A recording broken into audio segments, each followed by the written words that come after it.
नमस्कार, स्वागत है आपका नया भारत टीवी 24 में। मोराबादी के बापू वाटिका के समक्ष आज आजसू पार्टी के द्वारा सामाजिक न्याय सभा व उपवास रखा गया। आपको बता दें कि हेमंत सरकार ने सत्ता में आने के लिए अपना मैनिफेस्टो में जो वादे किए थे वो आज फेल होते नजर आ रहे हैं। उसी को गिनाने के लिए आजसू के सभी पदाधिकारी व कार्यकर्ता धरने पर मौजूद हैं और क्या कुछ खास सुने जरूर।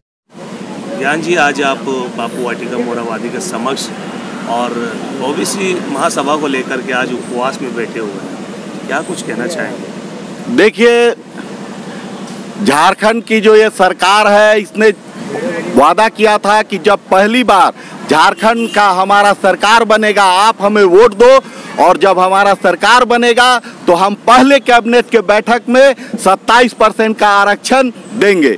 अभी लगातार कितना बैठक हो गया, कितना कैबिनेट का बैठक हो गया, कितना सत्र चल गया, लेकिन मुख्यमंत्री जी पिछड़ों को वोट लेने के लिए ठगने का काम किए थे और आज भी ठग रहे हैं। पहले कहे 5 लाख नौकरियां दूंगा, 5 लाख नौकरी की बातें आई, एक साल में 5 लाख नौकरी, 2 साल में 10 लाख नौकरी।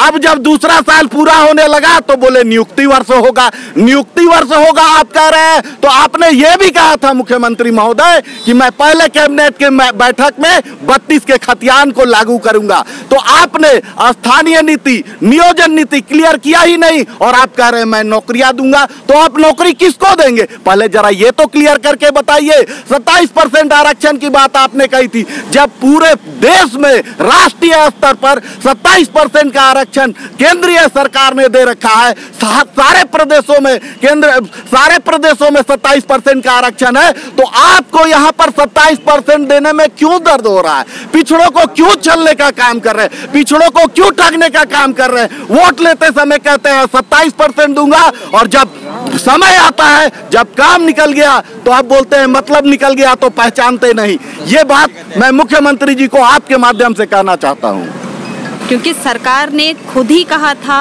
सरकार अगर बनती है झारखंड में तो सबसे पहला कैबिनेट के बैठक में पिछड़ा वर्ग को यानी कि ओबीसी कास्ट के लोगों को 27% का आरक्षण मिलेगा।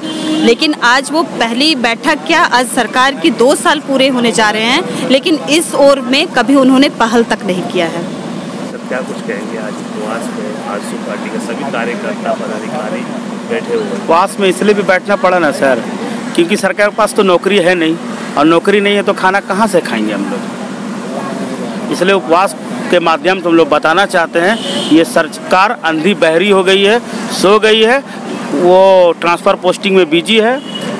ये बगल में आप देख रहे होंगे जेपीएससी वालों लोग पर अभी जल्द ही लाठीचार्ज भी किया गया, और सरकार सबसे ज़्यादा भी ध्यान दे रही है कि कौन सा गाड़ी हम लोग लें, फॉर्च्यूनर लें कि BMW लें, इस पर उन लोग ज़्यादा विशेष चर्चा कर रही है। और ये जो उनका घोषणा पत्र में है, जिसको आप एफिडेविट भी मान सकते हैं सरकार का, उस पर उनका है, और आज तक आरक्षण का देने की तो बात छोड़ दीजिए, पहल भी नहीं कर रही है सरकार।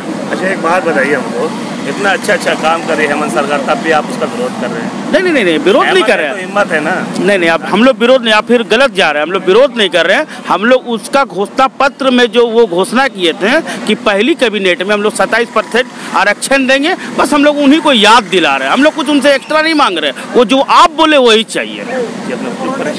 रमेश गुप्ता, रांची महानगर, पिछड़ा वर्ग प्रभारी। मैडम, क्या कुछ कहेंगे? आज आजसू के द्वारा ओबीसी महासभा का कार्यक्रम आयोजित किया गया और उपवास में सभी लोग बैठे हुए हैं, क्या क्या मांगे उसको लेकर के आप यहाँ बैठे?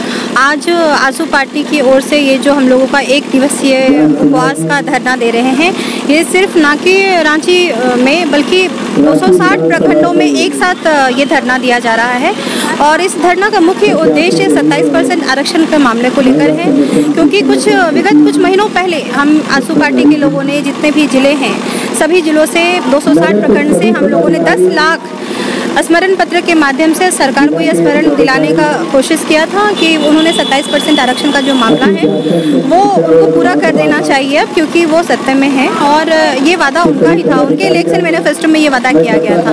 लेकिन हेमंत सोरेन सरकार जो है वो सो रही है, कुंभकर्ण की निद्रा में सो रही है। उनको जगाने का कार्यक्रम हम लोग आज ये उपवास के माध्यम से कर रहे हैं।